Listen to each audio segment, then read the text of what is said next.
Siendo las 6 de la tarde de hoy, 16 de noviembre, muy buenas tardes a todos los aquí presentes. Sean todos bienvenidos. En nombre de la Facultad de Medicina de la Universidad de Antioquia y del Hospital Alma Mater de Antioquia, les habla Domingo Caraballo Gracia. Soy médico, profesor de la Facultad de Medicina de la Universidad de Antioquia y médico de los servicios de prueba de esfuerzo y rehabilitación cardíaca del Hospital Alma Mater de Antioquia, llamado antiguamente IPS Universitaria. Estas conferencias, que anteriormente eran presenciales, la pandemia nos obligó a cambiarlas por teleconferencia, lo cual ha permitido mayor beneficio a la comunidad debido a que son grabadas, posteriormente colocadas en la página de YouTube denominada, para que lo sepan todos, Teleeducación, Facultad de Medicina de la Universidad de Antioquia, y se puede seleccionar una lista que se llama lista de reproducción y buscar después una carpeta denominada rehabilitación cardíaca, en donde puede ver no solamente la conferencia del día de hoy, sino todas las charlas que hemos hecho desde el momento de la pandemia. Para el día de hoy hemos invitado a una persona muy especial para nosotros, el doctor Santiago Patiño Giraldo, distinguido profesional en todo el país, muy reconocido, para que nos brinde una charla denominada Riesgo cardiovascular y paciente pluripatológico. Para los que no lo conocen, el doctor Santiago Patiño es un médico y cirujano egresado de la Universidad de Antioquia, especialista en medicina interna de la Universidad de Antioquia, con magíster en educación superior en salud e informática médica de la Universidad de Antioquia, y quien presta también su servicio en la Clínica Las Vegas, Salud Las Vegas, en la ciudad de Medellín. No siendo más, doctor Santiago, solamente me toca decirle muchas gracias por haber aceptado la invitación, y estoy seguro que va a ser de gran beneficio a pesar de todo el partido de fútbol que vamos a tener más adelante, pero va a ser gran beneficio para toda la comunidad. Adelante, doctor Santiago. Bueno, muy buenas tardes. Sí, curioso que las últimas dos conferencias que he sido invitado me ha tocado pelear contra el fútbol, lo cual es un poquito complejo, pero trataré de hacerles pues esta horita preparatoria eh, diferente a lo que probablemente estaríamos haciendo todos, que es ver la preliminar de en Caracol Televisión. No, gastémonos este ratico, trataré de acabar más o menos a eso de las 7 de la noche para que no quedemos pues a esa hora solamente el profesor Domingo Caraballo y yo. Muchas gracias por la invitación. Y la idea es que pues en una conversada con el profesor Domingo por allá en un congreso de cardiología, pensamos en este tema para dar cierre a las conferencias de rehabilitación cardíaca y espero pues que de verdad les sea de mucha utilidad.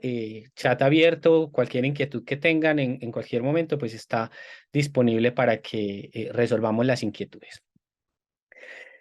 Primero, ¿por qué hablar de este tema? Resulta que en nuestra posmodernidad, en este siglo XXI, tenemos una serie de dificultades en el actuar como médicos de adultos, que es lo que hacemos los médicos internistas, que ven ustedes ahí listados en la diapositiva.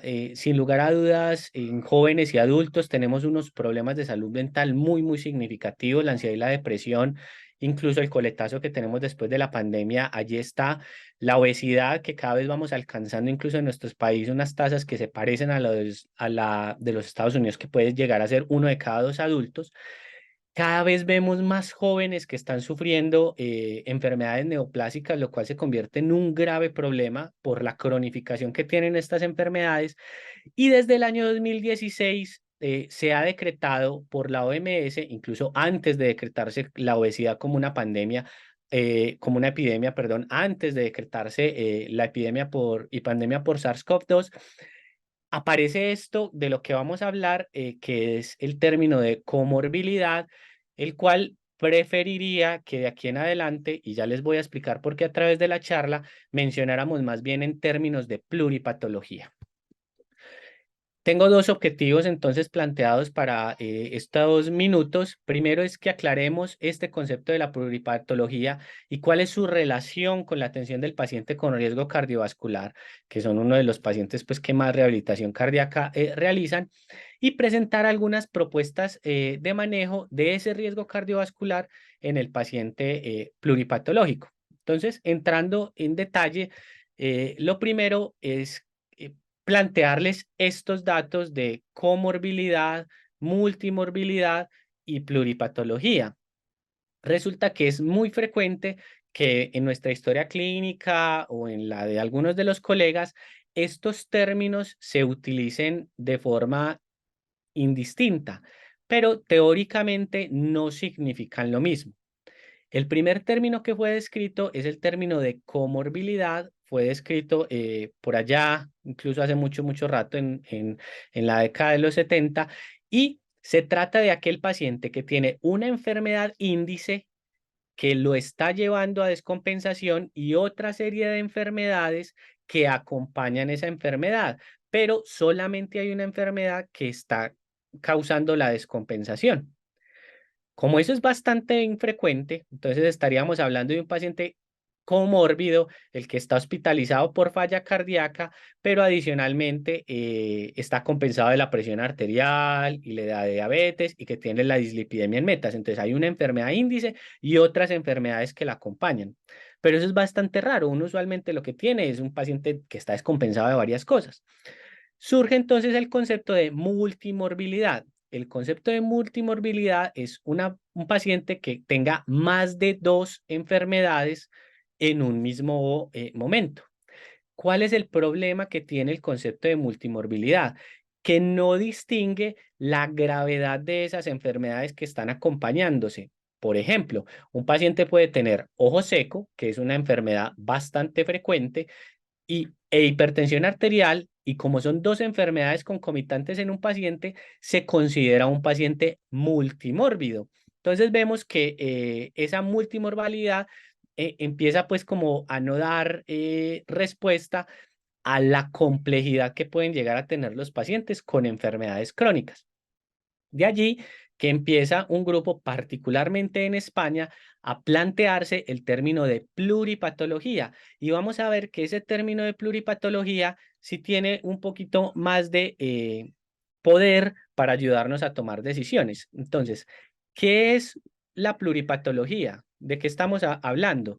Estamos hablando de un paciente que tiene dos o más enfermedades crónicas no curables, que esas enfermedades generan deterioro progresivo en su función y en la autonomía de esa persona, y que tiene un impacto profesional, económico y social. Entonces vemos que esta definición sí se aproxima un poco más a las realidades que nos toca enfrentarnos a nosotros en la consulta del paciente adulto con riesgo cardiovascular, porque esos pacientes suelen tener dos o más enfermedades crónicas, generalmente son no transmisibles. Esas enfermedades les están alterando su calidad de vida. De hecho, una de las cosas que se trata de hacer en rehabilitación es recuperarlo, y le impacta profesionalmente, impacta económicamente a ese paciente, incluso a la misma sociedad. Para definir un paciente como pluripatológico, entonces se tiene un listado de enfermedades en un grupo de categorías que van desde la A hasta la H. Esa es la descripción que nos da el grupo de España. No tiene mucho sentido aprendérselas de memoria, pero miren que la primera categoría tiene una estrecha relación con el riesgo cardiovascular, pacientes con enfermedad coronaria o o con insuficiencia cardíaca congestiva, como se conocía previamente. Ojo, que si un paciente tiene una falla cardíaca por enfermedad coronaria, de cara a esta propuesta que nos hacen los andaluces, no es pluripatológico, porque realmente para convertirse en un paciente pluripatológico tiene que tener una enfermedad, perdón, dos o más enfermedades en dos categorías distintas. Entonces, si yo tengo un paciente que tiene antecedentes de enfermedad coronaria, puede que tenga fracción de eyección preservada y tiene enfermedad renal crónica, ese sí es pluripatológico. Si yo tengo un paciente que tiene falla cardíaca y enfermedad pulmonar obstructiva crónica, es un paciente pluripatológico.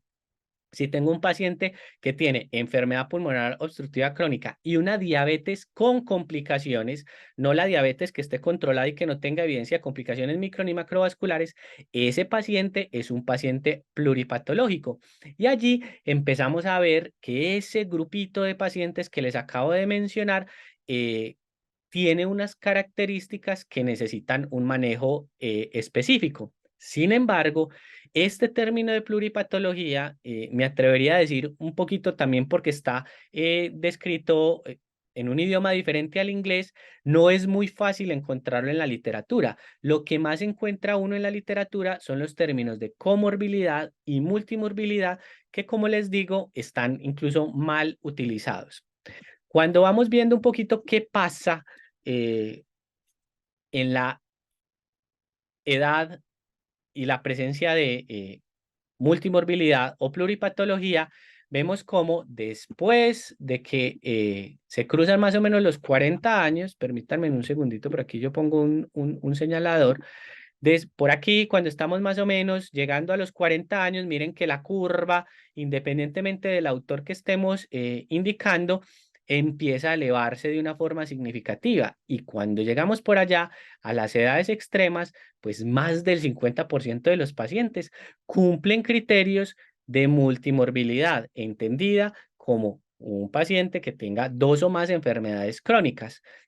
Es altamente probable que casi todos esos pacientes que en esta literatura están clasificados como multimórbidos cumplan criterios de pluripatología, aunque eso no lo podemos asegurar. De cara a este metaanálisis que aquí les estoy presentando, se supone entonces que más o menos el 60% de los pacientes mayores de 40 años pueden cumplir con criterios de multimorbilidad. ¿Cuál es el problema que tiene este estudio desde el punto de vista metaanálisis? Que tiene eh, una I cuadrada, ¿cierto? La que nos habla de la heterogeneidad de los estudios muy alta.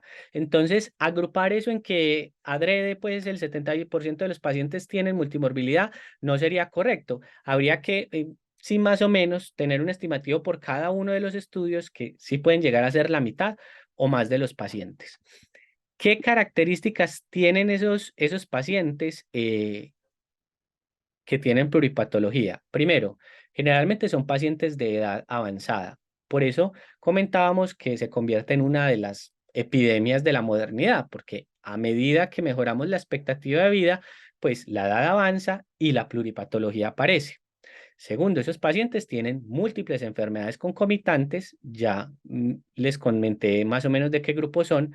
Son pacientes que tienen una gran vulnerabilidad clínica, es decir, necesitan de mucha atención de servicios de salud, es muy dependiente de cuidadores, tienen deterioro funcional, su calidad de vida está muy alterada y adicionalmente, que no lo habíamos mencionado, pero sí es muy importante considerarlo, tienen una elevada mortalidad durante el seguimiento clínico. Entonces, ¿por qué en una charla de rehabilitación cardíaca hablar de la pluripatología? Porque resulta que la actividad física, las actividades que nosotros podamos desarrollar multimodales que se hacen en los programas de rehabilitación cardíaca nos impactan no solo en el control de las enfermedades crónicas, sino en mejorar la capacidad funcional, en disminuir la dependencia de otros cuidadores y también tiene impacto en la calidad de vida. Entonces, en estos pacientes que por sus características tienen ese deterioro, la rehabilitación nos puede ayudar a que ellos se sientan mejor. Y bueno, puede que yo me esté inventando y que, verdad, ninguno de ustedes esté viendo un paciente pluripatológico, pero si vemos lo que nos dice la evidencia y la investigación, generalmente un paciente con falla cardíaca se acompaña de o anemia. Vemos cada vez más investigaciones tratando de utilizar hierro para mejorar las hospitalizaciones de esos pacientes o tienen arritmia, principalmente la fibrilación atrial, o empiezan a desarrollar déficit cognitivo leve y entonces uno se empieza a preguntar, bueno, estos pacientes, ¿por qué no están adherentes a la terapia? Y resulta que lo que tienen es un déficit cognitivo leve. Tienen problemas de salud mental, ya sea depresión o ansiedad, son diabéticos u obesos, tienen trastornos musculoesqueléticos que a veces los excluimos y no los preguntamos y suele ser una queja incluso más importante que la misma falla cardíaca, la osteoartrosis, que no, eso es por la edad. Pues resulta que esos pacientes ahí tienen esa pluripatología. Pueden tener daño renal o enfermedad pulmonar obstructiva crónica, incluso si están en consumo de tabaco, enfermedades tiroideas o trastornos del sueño. Entonces, la literatura a mí me dice que los pacientes generalmente no tienen la falla cardíaca solita, sino que tienen alguna de estas y muchas de esas pues corresponden a los criterios de pluripatología. Les mencionaba, estas comorbilidades tienen un impacto en la calidad de vida. La calidad de estos pacientes, la calidad de vida de estos pacientes está limitada. Tienen que gastar parte de su tiempo y de su dinero en asistir a múltiples citas médicas porque sus tratamientos son complejos. tienen muchos problemas de polifarmacia. Es muy frecuente que a mí me digan en consulta que se la pasan es tomando pepas. Y ese problema de polifarmacia les da problemas de adherencia, es que es una de las cosas que se tratan de intervenir en los programas de rehabilitación cardíaca. O por las terapias tan complejas que van teniendo y que un médico pone y que otro pone y que no nos damos cuenta de las interacciones, se empiezan a presentar efectos adversos. Y aparece otra dificultad que tiene este sistema de salud y muchos del mundo, porque esto es una revisión que no solamente es de Colombia, y es que hay una fragmentación de la atención en salud. Entonces, el endocrinólogo opina de lo que está pasando en esa diabetes complicada, pero después va a la cita con el nefrólogo porque tiene nefropatía diabética avanzada y por allá mete la cucharada, pero tiene cardiopatía isquémica, entonces a las 2 días tiene cita con el cardiólogo y dice que cómo hicieron eso. Esa fragmentación de la atención y que esos cuidadores no se hablan entre sí, me refiero a cuidadores como el personal de salud, eh, hace que estos pacientes sean muy, muy complejos y habrá que tener a alguien en el centro que se encargue de orquestar esa dificultad. Adicionalmente, que encontramos que a más multimorbilidad, a que ese paciente sea pluripatológico, más costoso es para el sistema de salud. Y esto es una cosa que quizás no estamos viendo, por ejemplo, en por qué el dinero en Colombia no está alcanzando.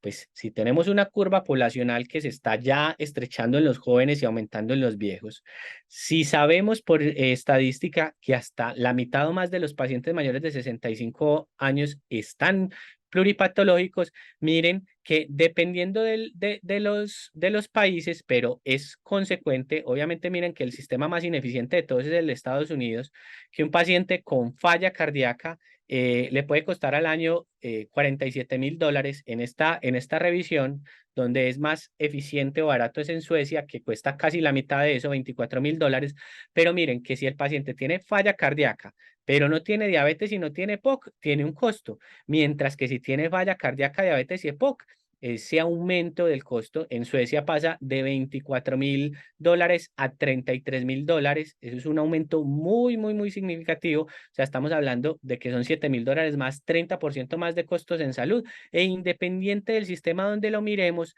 tener pluripatología significa mayor carga para el sistema de salud. Es decir, que todos terminamos pagando la epidemia de la pluripatología. Y en esta, que es la arritmia más frecuente que nos podemos encontrar en la práctica clínica después de la taquicardia sinusal, pues vemos que la mitad de esos pacientes son frágiles, que 3 de cada 4 tienen 2 o más enfermedades concomitantes y la más común es enfermedad coronaria. Entonces, estos pacientes con fibrilación atrial suelen cumplir criterios para pluripatología. Y si nos quedamos solamente con el grupo de los pluripatológicos, miren que se convierten en una cosa bien interesante, porque tener pluripatología da igual riesgo de embolia que el paciente que no es pluripatológico, pero ese que es pluripatológico tiene más riesgo de sangrar independientemente de las escalas por el hecho de ser pluripatológico y tiene más riesgo de hospitalizarse por el riesgo de ser pluripatológico. Entonces, en pacientes con FA no es lo mismo el que tiene pluripatología al que no la tiene. Entonces, aquí como un abrebocas vamos a ver cómo valoramos a este tipo de pacientes. Y yo podría acabar la charla aquí con esta diapositiva. Es que los factores de riesgo cardiovascular y su valoración no difieren en el paciente pluripatológico, es decir, le podemos hacer Framinghal, le podemos hacer ACCBD, podemos utilizar el enfoque tradicional, eso no cambia en el paciente pluripatológico y ya acabamos aquí la charla y la conclusión a la que llegamos es que se evalúan igual. Sin embargo, la intervención de la pluripatología y la intervención del riesgo cardiovascular sí se modifica en el paciente pluripatológico. Entonces, por eso sí me va a tocar pegar la charla con el partido de Colombia-Brasil.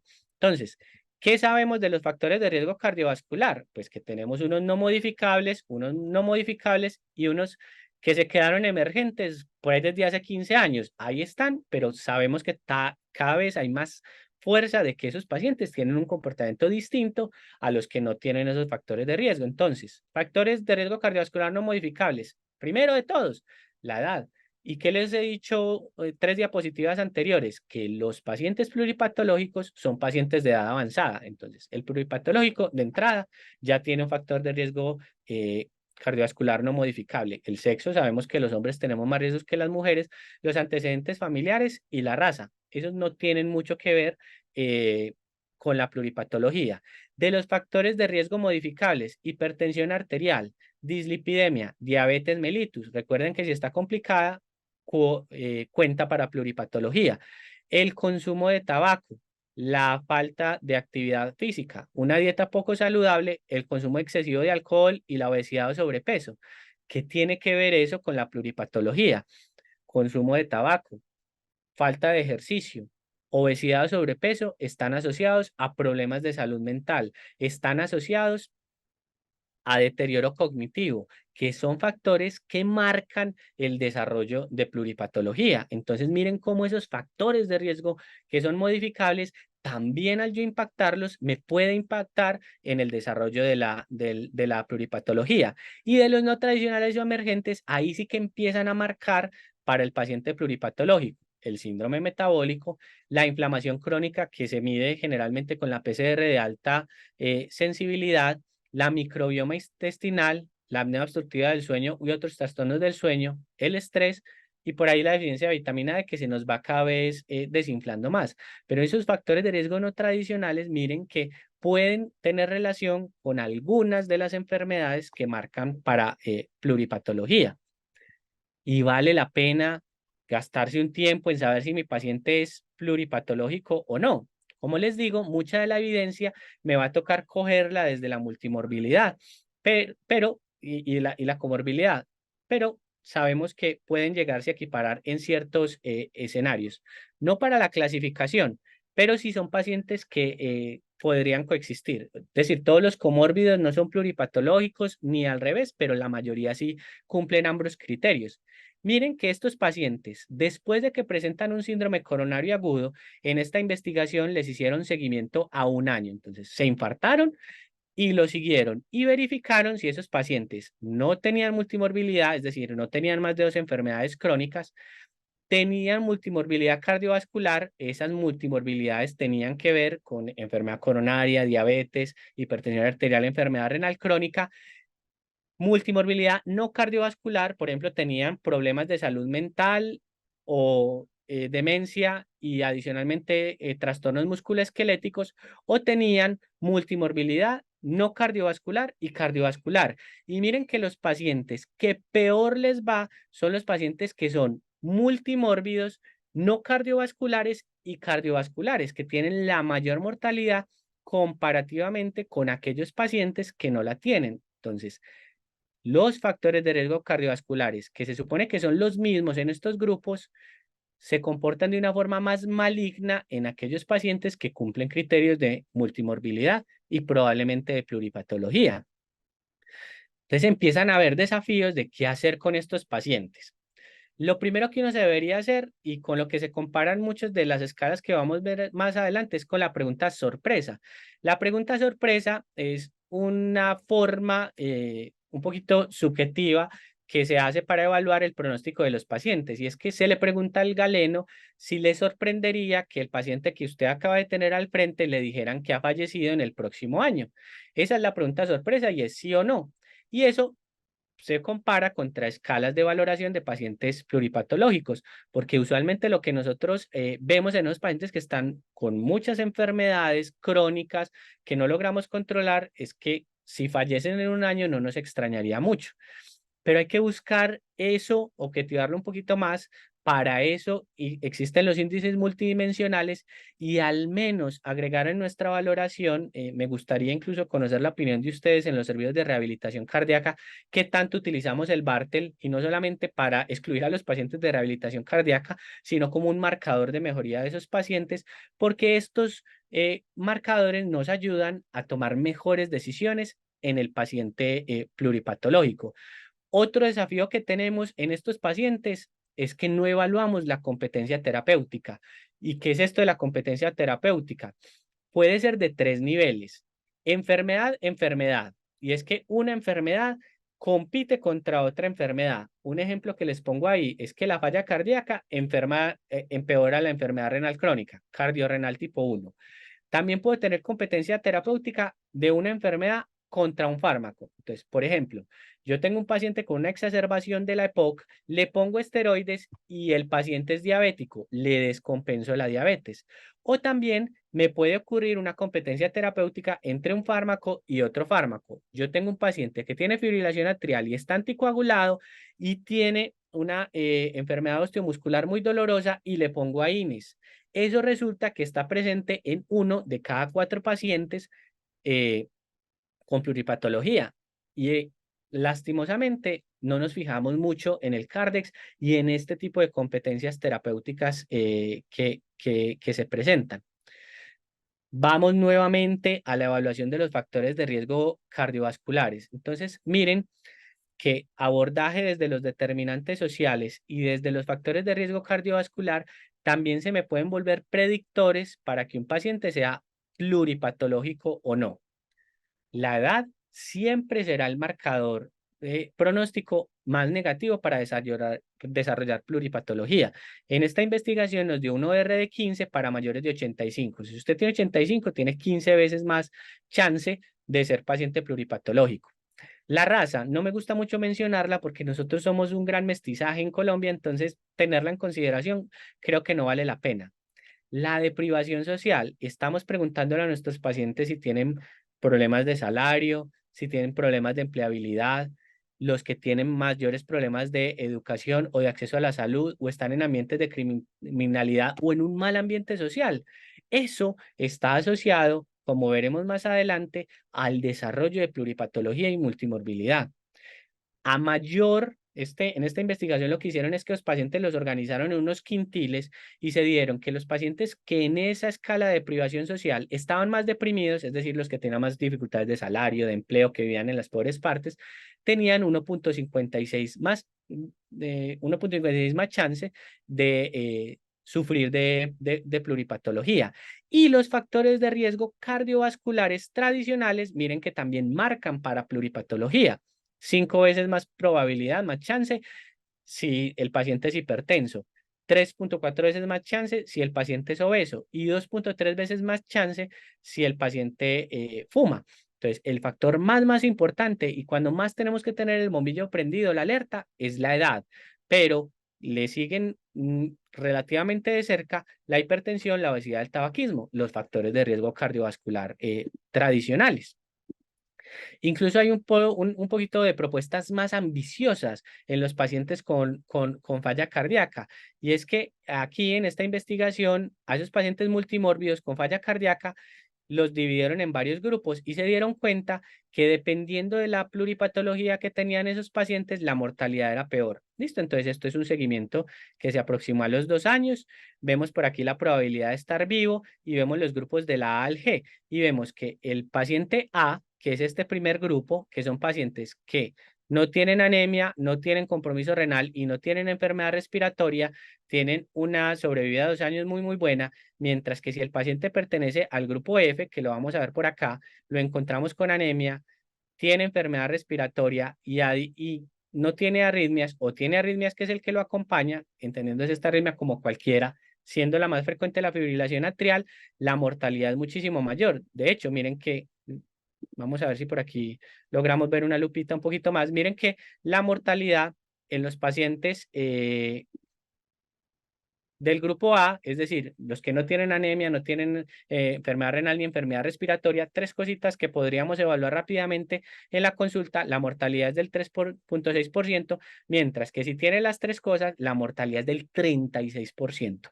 Ya de ahí de entrada sabemos que los pacientes hay que ponerle un poquito más de atención sufriendo de pluripatología. ¿A qué más hay que prestarle atención? A la salud mental. Está identificado que hasta el 20% de los pacientes, después de que presentan un evento cardiovascular, empiezan a tener problemas con su salud mental. Y podría ser un marcador negativo de ingreso a rehabilitación cardíaca. Es decir, si el paciente empieza a sufrir de la salud mental, eso impacta en el ingreso al programa de rehabilitación cardíaca. ¿Esto encara qué? A un estudio retrospectivo que se hizo en el año 2012-2018 y encontraron que esos pacientes que sufrieron un evento cardiovascular y que desarrollaron problemas de salud mental se enferman más, tienen más diabetes, tienen más eventos cerebrovasculares, sufren más de dolor lumbar, son más obesos, están más quietos y sus determinantes sociales son peores. Entonces, habrá que incluir dentro de nuestras evaluaciones al menos una escalita que nos mencione cómo está la salud mental de estos pacientes, ojalá en la fase 1 de rehabilitación. Les he hablado de que hay que objetivar un poquito esto de los pacientes pluripatológicos. Entonces, aquí les presento tres índices de comorbilidad y pluripatología. El de la mitad, el profundo, es el específico de pluripatología y es el que me voy a referir más adelante. El que tenemos históricamente más conocido es el índice de comorbilidad de Charlson. Y ese índice está para evaluar la presencia y gravedad de comorbilidades, pero ojo que las comorbilidades están mal usadas, porque recuerden que comorbilidad es una enfermedad índice y las otras que no aportan, y eso es bastante raro encontrarlo. Parece que es más un índice de multimorbilidad, no de comorbilidad. Tiene 8 componentes biológicos y estratifica el riesgo en mortalidad del paciente al año. Y Charlson ahí modificado para edad, ahí modificado para cáncer. ¿Cuál es el problema del Charlson? Que es un índice que se desarrolló hace mucho. No teníamos incluso manejo para el VIH, que marca mucho en esa puntuación del Charlson. Entonces, se ha venido como un poquito en desuso, pero se puede utilizar. El Elixhauser es un método más automatizado que se asocia a los códigos CIE-10 y ayuda un poquito a identificar más a través de sistemas de información esos pacientes que van a requerir más atención de servicios de salud. Pero entonces miren que es una cosa que dependerá más de los ingenieros que de nosotros los clínicos. Me voy a meter entonces en el de la mitad porque el Profund evalúa la mortalidad al año en el paciente pluripatológico y nos ayuda a tomar decisiones. Adicionalmente, tiene una ventaja que no tienen las otras, y es que los componentes de evaluación del Profund son multidimensionales. Miren que el Charson solamente se basa en lo biológico. Y como les he presentado en diapositivas anteriores, esto tiene mucho que ver con determinantes sociales. Estratifica el riesgo de complicaciones y de mortalidad, y tiene evidencia empírica de que es superior para predecir esa mortalidad al índice de Charlson. ¿De qué estamos hablando entonces en el índice profundo? Entonces, les dije que es un índice multidimensional. Y miren, estos son los puntajes que tiene. Tiene un valor demográfico, ser mayor de 85 años. Tiene unas variables biológicas, neoplasia activa, demencia, clase funcional deteriorada, más de 3 de NIJA o MMRS3 en caso de que se tenga EPOC. Tiene unos factores asociados, digamos, un poquito a hospitalización. Si el paciente tuvo una hospitalización y hizo delirium, eso le marca puntaje. Tiene un marcador de laboratorio, que la hemoglobina sea menor a 10. La anemia que veíamos anteriormente, que es un marcador ahí pronóstico negativo. Tiene un marcador de funcionalidad. Si el paciente tiene un Bartel menor de 60, es decir, una dependencia moderada o mayor, le puntúa y miren que es un puntaje casi cercano al que da la neoplasia activa. Este que es muy bonito y muy interesante, que a veces no preguntamos, que el que esté cuidando a mi paciente no sea el cónyuge. Eso le puntúa negativamente a los pacientes. Y si el paciente lleva más de 4 hospitalizaciones en el último año, ese paciente tiene más riesgo de mortalidad. Dependiendo del puntaje, miren entonces que pasamos de una mortalidad baja del 12 al 16% al año a una mortalidad que puede llegar al 70% en aquellos que tengan más de 12 puntos. Entonces, con esta evaluación objetiva multidimensional, yo puedo tomar decisiones de qué hacer o qué no hacer con mi paciente. Y esto está demostrado, al menos en esta investigación en la cual compararon, entonces, la pregunta sorpresa que les mencionaba, les sorprendería que el paciente estuviera muerto al año contra el índice profundo y vemos, acuérdense que este es el 50%, todo lo que se acerque a este 50% es de muy regular. Y además la curva tenga esta forma que les estoy aquí dibujando con el puntero, mejor es el índice. Entonces miren que la pregunta sorpresa, es decir, adivinar, es bastante regular. Pero si yo utilizo el modelo profundo, la curva alcanza un mejor desempeño. 0.71 no es lo mejor, pero sí es mucho mejor que dejarle eso al azar. ¿Qué limitaciones tienen las escalas de pluripatología? que cuando las empezamos a medir, no en pluripatología, sino en enfermedades específicas, el puntaje se cae. Por ejemplo, en esta investigación trataron de ver si los pacientes hospitalizados con falla cardíaca, el Profund era capaz de predecirles la mortalidad y no les dio. Miren que el intervalo de confianza pasa a la unidad y pusieron un índice de corte muy alto, más de 9 puntos, una mortalidad alta muy alta. Sigue siendo mejor en esos pacientes que tienen una enfermedad marcadora utilizar escalas específicas para esa enfermedad marcadora. Por ejemplo, aquí tener un ProBNP muy alto, pues yo no sé por qué no le ocurrió más alto, pero tener más de 14.000, eso sí se relaciona muy bien a la mortalidad de los pacientes. Entonces hay que tener cuidado de no utilizar escalas de pluripatología para predecir mortalidad en enfermedades específicas, como no deberíamos hacer lo contrario, es decir, utilizar escalas de una enfermedad inespecífica para definir la mortalidad en un paciente con pluripatología. Y hay cositas que se vienen más interesantes todavía, que es esta melcocha que ven ustedes aquí, que hicieron en el sistema de salud de Suecia. Esto es Big Data. Entonces, lo que hicieron estos magos es que empezaron a ver los pacientes, lo siguieron durante una década y vieron esos pacientes cómo van progresando de enfermedad en enfermedad y encontraron un clúster, un grupo de pacientes que son estos que ven ustedes aquí, que son los que más tienen mortalidad cardiovascular. Entonces, lo que buscaban haciendo con este análisis de grandes datos es ver los pacientes cómo van progresando hasta morir por enfermedad cardiovascular. En este rango de aquí de la baja mortalidad se encontraron pacientes que tenían 2 o más enfermedades, pero que eran enfermedades que básicamente no tenían que ver con el riesgo cardiovascular, enfermedades oculares. Mientras que a medida que nos vamos acercando a este ranguito, entonces los pacientes empiezan a hacer, antes de morirse de cardiovascular, a tener dos grupos muy particulares, que son este 112, que empieza a meterse aquí en la mortalidad alta, miren que está antes de la mortalidad alta, y este 120. Resulta que los 112 son pacientes que tienen diabetes y enfermedad hipertensiva.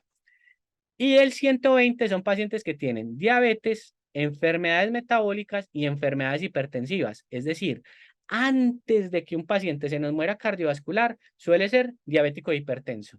¿Estamos siendo conscientes de eso? Ojalá, porque nuestros programas de PIP creo que tienen mucho que mejorar en ese respecto. De hecho, a veces los separan. No está la consulta de hipertensión y entonces dejan quieta la diabetes y espero estarlos cada vez convenciendo más de que eso no es lo correcto. Adicionalmente, desde las estrategias de manejo y prevención, ¿qué podemos hacer nosotros? Primero, reconocer la pluripatología antes que se presente. En esta investigación hicieron también un ejercicio muy bonito de verificar qué pasa esos pacientes, la primera enfermedad crónica que les detectaron, después cuál fue la segunda que les detectaron y cuando llegaron a pluripatología. Entonces vemos que los pacientes antes de ser pluripatológicos y son mayores de 95 años o son con enfermedad coronaria o con diabetes mellitus. Y después se les empieza a pegar la otra. El diabético le da la enfermedad coronaria, el de la enfermedad coronaria le da la diabetes o le da la FA, ¿cierto? Y miren que aquí en el tercer lugar, bien chiquitico, está la depresión. Esa vamos a prestarle atención. La salud mental es muy importante. En los pacientes con mayor deprivación, los que tienen mayores dificultades en sus determinantes sociales, una cosa que quizás hemos escuchado mucho por la discusión de la reforma a la salud. Miren que esos pacientes que tienen la mayor deprivación entran a la pluripatología por varias cosas, por enfermedad coronaria, por diabetes, MUPS, que son trastornos musculoesqueléticos que no los veíamos en el mayor de 95 años, enfermedades pulmonares y miren que la mayoría de los pacientes que tienen mayores problemas en los determinantes sociales, por donde entran es por su salud mental, por depresión. Los estamos identificando. En términos generales, entonces, enfermedad coronaria, que a veces en los que nos controlamos, la minoría de los pacientes entran por ahí a la pluripatología, entran por la diabetes y entran por la depresión. Entonces, primera cosa que debemos hacer, identificar al pluripatológico antes de que sea pluripatológico, irle haciendo seguimiento adecuado. Segunda cosa que podemos hacer, influir en los determinantes sociales en salud, promoción y prevención. Entonces, los determinantes sociales los podemos clasificar en sociodemográficos, si es casado o soltero, si es hombre o mujer, socioeconómicos, cuál es el nivel de ingreso que se tiene, el estilo de vida, consumo de sustancias, actividad física, redes sociales y no tener Facebook, Instagram, Snap, TikTok, no, tener redes de apoyo sociales reales, las condiciones de vivienda y ambiente y el uso y acceso a los servicios de salud. Y hay ciertos patrones de pluripatología cardiovascular o musculoesquelética o de salud mental, respiratoria, compleja que es de la mitad, que tiene de un poquito de todos, cáncer, metabólicos, neurológicos y voy a poner allá en el extremo inferior el ideal, que son los que son relativamente saludables. Entonces vamos a ver estas categorías de determinantes sociales, cómo impactan en los patrones de multimorbilidad. Lo primero, sociodemográficos. Entonces vemos que los hombres tienen mayor probabilidad de sufrir multimorbilidad cardiovascular y metabólica, mientras que las mujeres tienen mayores probabilidades de sufrir problemas musculoesqueléticos y de salud mental. El ser más joven, de ahí el osito o Teddy, y el estar casado generalmente se asocia a tener un estilo de vida más saludable, mientras que los pacientes solteros tienen mayor tendencia a tener multimorbilidad compleja. Y aquí otra alerta, porque entonces apenas está empezando el problema, porque sabemos que cada vez las relaciones sociales de pareja vienen en disminución y las personas cada vez son más solteras, más solas, viven con mascotas y probablemente ese determinante social influirá en la pluripatología compleja.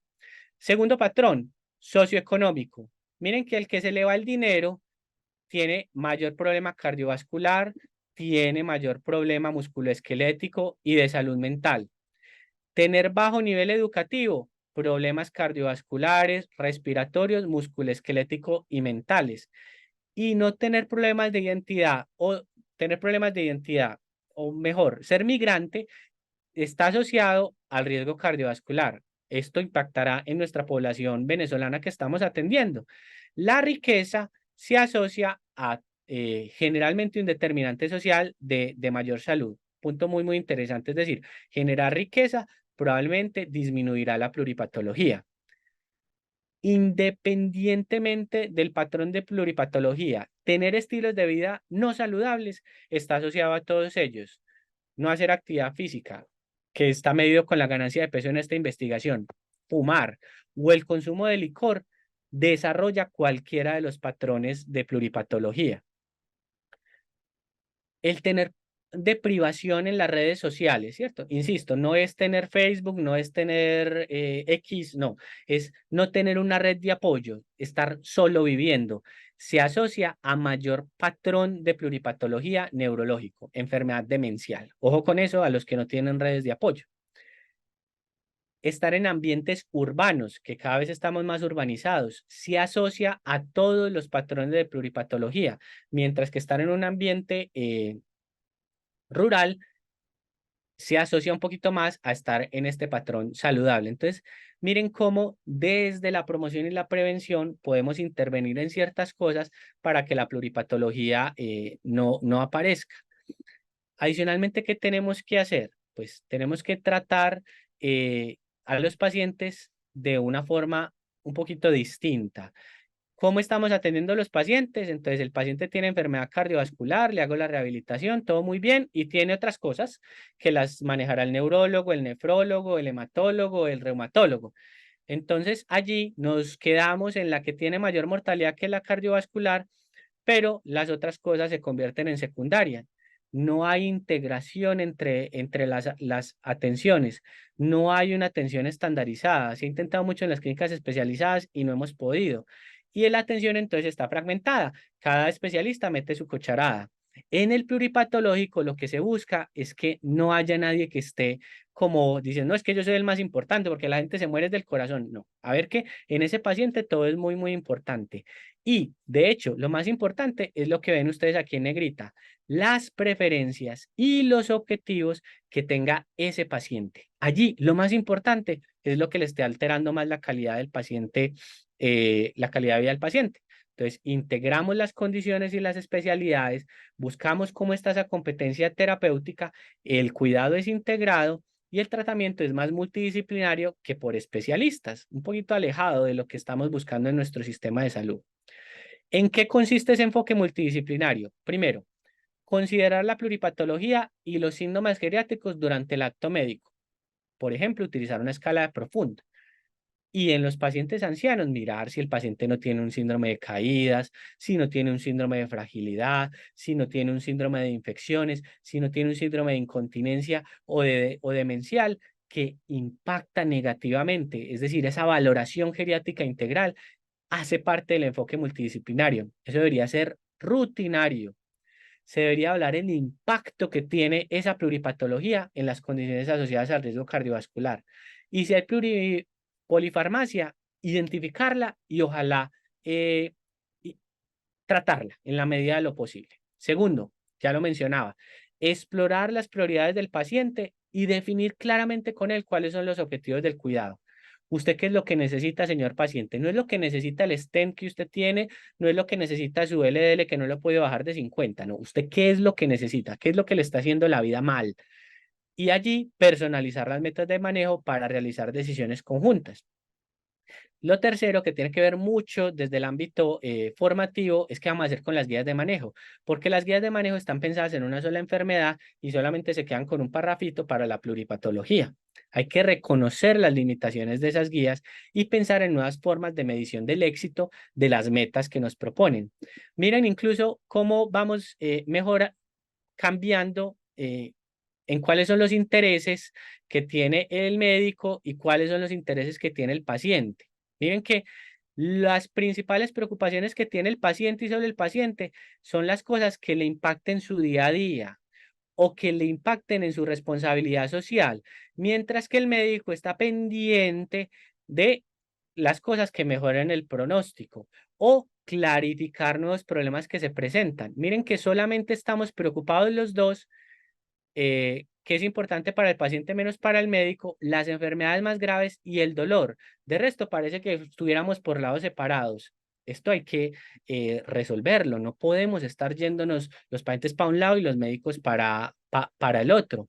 ¿Y eso por dónde pasa? Por entender qué es lo importante para el paciente. Y para un paciente, de acuerdo a esta investigación cualitativa, lo importante son las enfermedades graves. Las enfermedades que son constantes, que día a día le están cargando su vida.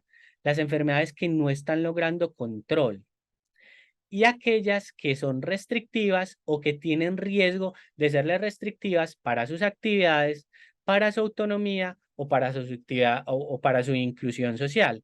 Entonces, cuando uno ve que es lo importante para el paciente, uno entiende por qué la hipertensión arterial se le vuelve paisaje, ¿cierto? Porque no les decimos si están controlados o no. Es un problema que ellos no sienten y que no les está restringiendo las actividades, la autonomía o la inclusión social. ¿Qué les parece a ellos un poquito que no es tan importante? Si les da un grado soportable de sufrimiento, entonces una enfermedad musculoesquelética, pero son capaces de llevar su vida diaria normal. Eso les es menos importante. O que los síntomas que están teniendo son con una actividad física muchísimo mayor a la que ellos desarrollan día a día. Y una cosa muy interesante que encontraron en esta investigación es aquellas enfermedades que se ajustaron psicológicamente, como que socialmente, es que eso es normal, eso es por la edad, eso empieza a ser un poquito menos importante para los pacientes, o aquellas enfermedades que el paciente se las puede manejar por sí mismo. Entonces, aquí podemos empezar a entender un poquito cómo hacer que lo que es importante para nosotros sea importante para los pacientes y entender por qué lo que no es importante para ellos y qué es lo importante para ayudarles al respecto. En todo lo contrario que lo que estamos haciendo en atención primaria. Miren qué interesante. ¿Qué se prioriza en la atención primaria? Lo tratable y lo medicable. Lo que sea monitorizable o lo que genera empatía o preocupación, pero que no podrá ser tratado, ¿cierto? Entonces, entiende uno porque la gente va por un dolor osteoarticular, pero como ya no lo puedo tratar, me focalizo en esa glicada que está en 8,2 y que no es el problema para el paciente. O empieza a haber ausencia o manejo vago cuando la enfermedad está tratada y controlada, deja de ser un problema. Cuando eso no me toca a mí, y ojo con ese no me toca a mí, porque siempre los pacientes nos tocan a nosotros. O sea, que la enfermedad es muy compleja. Ay, no, eso no me toca a mí, eso le toca al especialista, eso le toca al nefrólogo, eso le toca al diabetólogo, etcétera, etcétera. No lo priorizamos. O aquello que genera discapacidad y o problema, porque eso que genera discapacidad resulta que es una de las metas más importantes para los pacientes. Tenemos ahí una brecha que es importante que vayamos cerrando. Y cerrándola cómo. Primero, eh, desde el punto de vista farmacológico, podemos hacer educación y sistemas de prescripción de medicamentos. Sí, hay que aprender a quitar fármacos. No estamos como entrenados para eso, pero eso hay que aprender a hacerlo. ¿Qué se ha demostrado? Que eso tiene mayor éxito. Pero el impacto en el desenlace clínico es dudoso, es decir, parece que es neutro. De prescribir no impacta negativamente, tampoco positivamente en los pacientes. ¿En quién considerar esa estrategia? En los que identifiquemos polifarmacia. El ambiente, ¿cierto? La rehabilitación integral, sabemos que es seguro y benéfico y se la deberíamos ofrecer a todos los pacientes. Lastimosamente sabemos que hay problemas de acceso. Pacientes con depresión, ¿qué debemos hacer? Tamizar utilizando escalas validadas. ¿Qué ha demostrado? Que mejora desenlaces clínicos. ¿En quién lo debemos hacer? En todos los pacientes.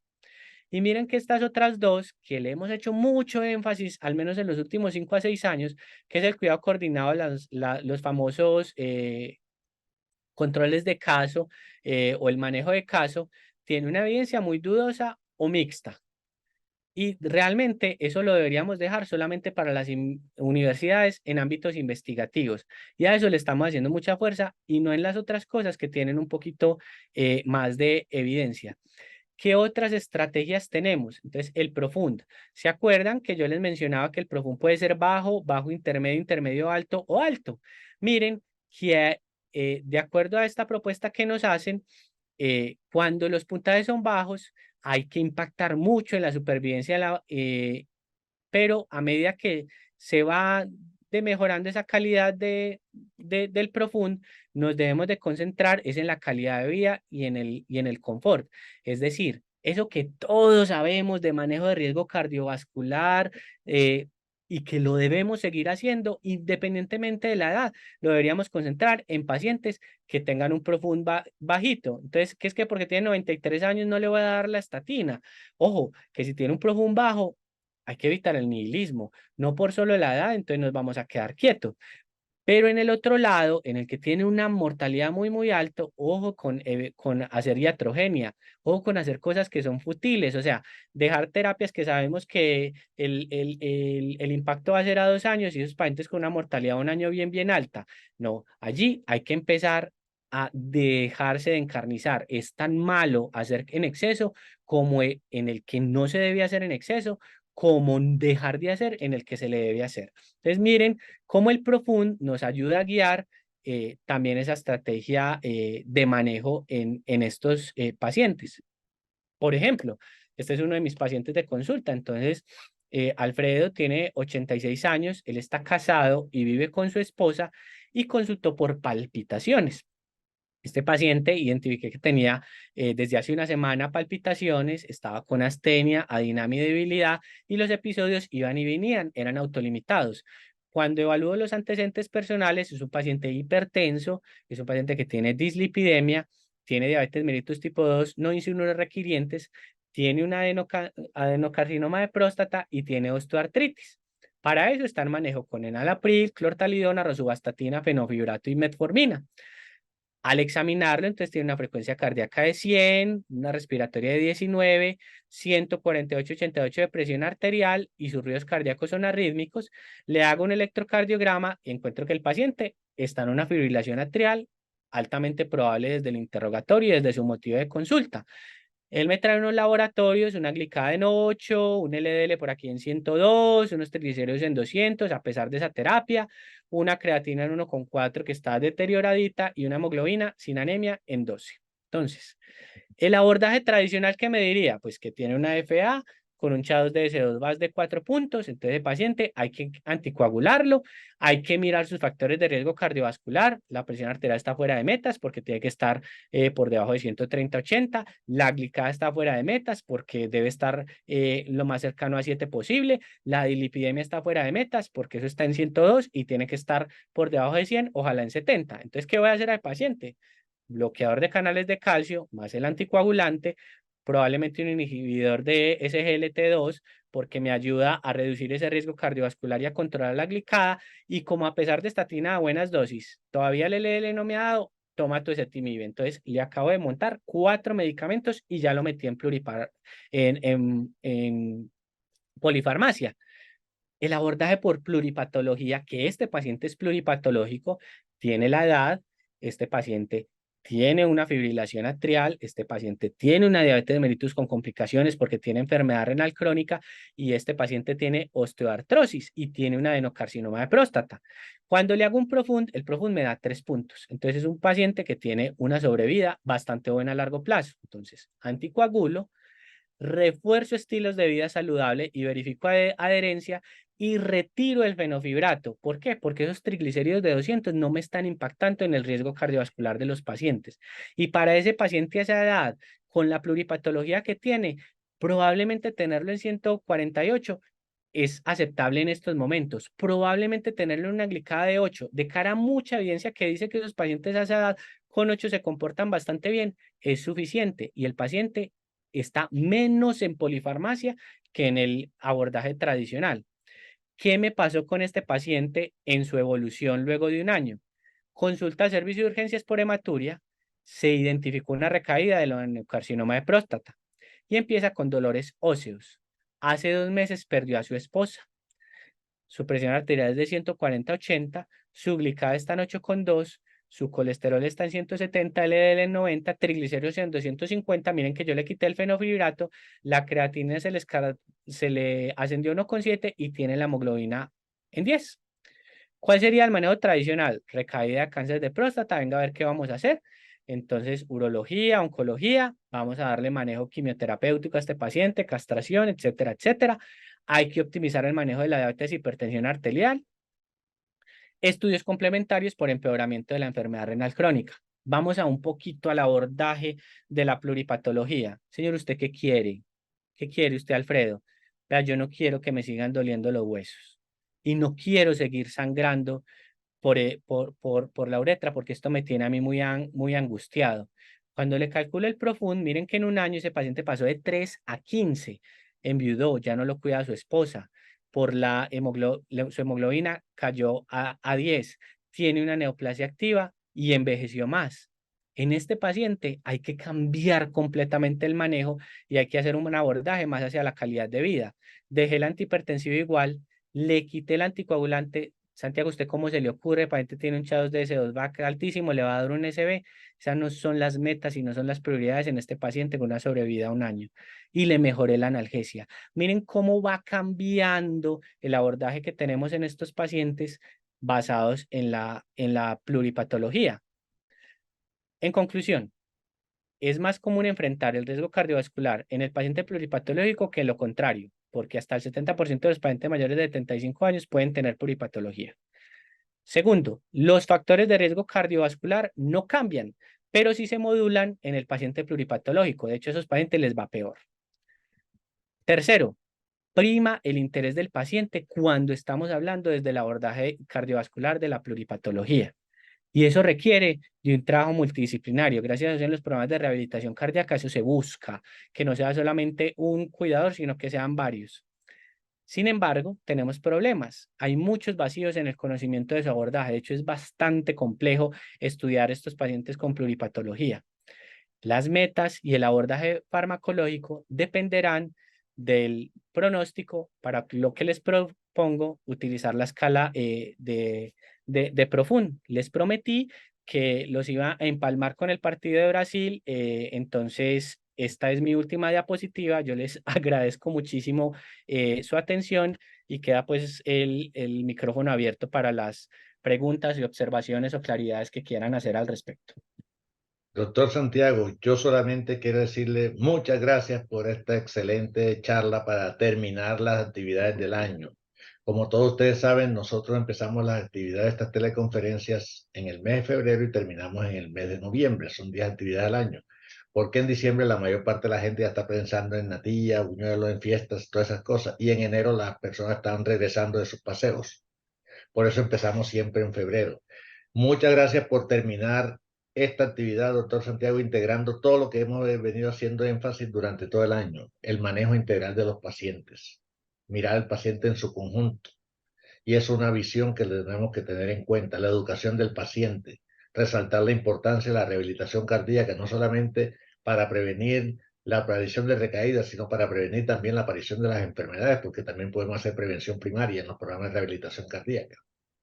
De todas maneras, muchas gracias. Y si alguien de aquí, de los asistentes, a pesar del partido de fútbol, mire la cantidad de personas que asistieron, a pesar del partido de fútbol, podemos sentirnos muy satisfechos, doctor Santiago, para que Sí, vea que el interés de la salud también está primando aquí en nuestro medio. Todo el mundo quiere aprender sobre esto. eso veo, me alegra mucho, sí.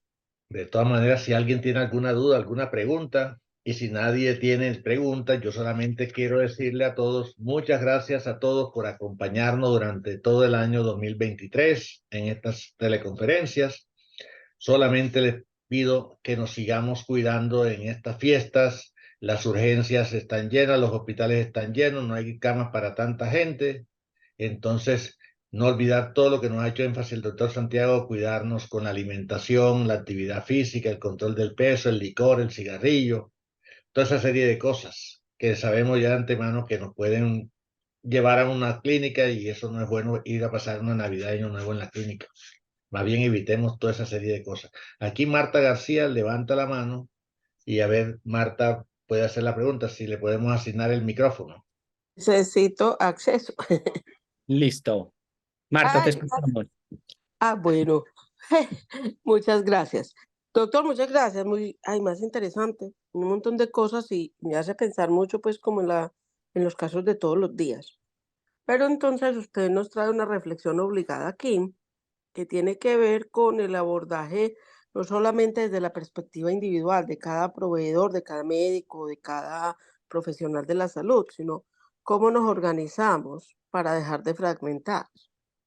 Ahí viene un reto súper grande. En términos de la comunicación, por ejemplo, que usted traía, pues cada uno llega y prescribe o indica o hace algo en el sistema, pero nosotros no sabemos qué hace cada quien. Y en segundo lugar, pues viendo algunos modelos de prestación de servicios centrados en el paciente, de consulta, por ejemplo, en grupo. Yo participo por ahí en alguno de esos modelos, pero son casos muy selectos porque son casos ya que han pasado por muchas dificultades, por ejemplo, en la ruta inmunológica, pero no es lo corriente. ¿Qué se podría hacer? ¿Qué proponen así? Yo sé que es una pregunta como muy amplia y abarcadora, pero no, su planteamiento fue uno que necesariamente trae esa reflexión. Sí, gracias. Yo creo que lo primero es suscitar estos espacios. En la teoría que siempre tenemos de sistemas de salud es que el sistema produce a donde esté el recurso, ¿cierto? Entonces, ¿por qué tenemos una cantidad infinita de resonadores en la ciudad de Medellín? Por el rédito económico que tiene eso. Entonces, desde lo sistémico, lo que se debería hacer es fortalecer, incluso incentivar desde el punto de vista económico, el desarrollo de los modelos que sean multidimensionales y no priorizar las atenciones por evento o el bajo costo, que es una de las cosas que hace que haya fragmentación de salud, porque empieza entonces es que los endocrinos de determinado prestador tienen esta tarifa que es inferior a estos que soy donde tengo los cardiólogos. O sea, eso desde lo macrosistémico es muy importante y hay que generar conciencia. La dificultad en que está, y lo mencionaba en la charla, es que necesitamos generar muchísimo más investigación para demostrar que esos grupos multidisciplinarios funcionan. ¿Cierto? Por ahora, incluso en ese cuidado fragmentado, lo que sí podemos hacer es ponernos la camiseta y a más atención primaria seamos mejor. Yo como médico internista, los médicos generales que están allí metidos en la atención primaria, es ser orquestadores y verificar polifarmacia, porque eso está demostrado que impacta. Y no es que porque lo puso el cardiólogo, no, es que lo que hay que buscar es cuáles son esas preferencias que tiene el paciente. Mandar a rehabilitación, es que desperdiciamos esa posibilidad. Y evaluar salud mental. Esas tres cosas no necesitan hacer consulta múltiple. Es una cosa que podemos empezar a hacer desde nuestras consultas individuales. Yo le comento a todos, nosotros por ejemplo trabajamos lo que dice el doctor Santiago, no solamente la parte de la actividad física, sino la parte educativa del paciente en los factores de riesgo y aquellos pacientes que necesiten asesoría de un psicólogo o del psiquiatra en caso necesario también tienen eso en el programa. O sea, estamos tratando de integrar todas las diferentes disciplinas porque el paciente es una unidad. El paciente, como dijo el doctor Santiago, no es nada más el corazón por un lado, el riñón por el otro, el cerebro por el otro. Somos una unidad y tenemos que aprender a manejar como una unidad en equipo, integralmente para beneficio del paciente, dándole prioridad a lo que el paciente está pidiendo. Al Así menos esa es la idea. Si alguien más tiene alguna otra intervención. De todas maneras, estas teleconferencias más o menos demoran como 2 o 3 semanas en salir publicadas. En YouTube, usted la puede buscar en la página que se llama Teleeducación, Facultad de Medicina de la Universidad de Antioquia. Y ahí aparece la carpeta que se llama directamente la rehabilitación cardíaca. Puede buscar esa carpeta y ahí en esa carpeta están todas las teleconferencias y ahí va a estar esta, la del doctor Santiago, que no nos equivocamos, doctor Santiago, en seleccionar esto para poder integrar todo lo que hemos trabajado durante todo el año. Muchas es. gracias, doctor Santiago, por este regalo que le ha hecho a la comunidad. A todos les deseo una feliz Navidad, un próspero año nuevo y nos volvemos a ver en el mes de febrero. Muchas gracias a todos por acompañarnos y doctor Santiago y a usted y a todos los conferencistas que nos brindaron esta charla durante todo el año. Muchas gracias también.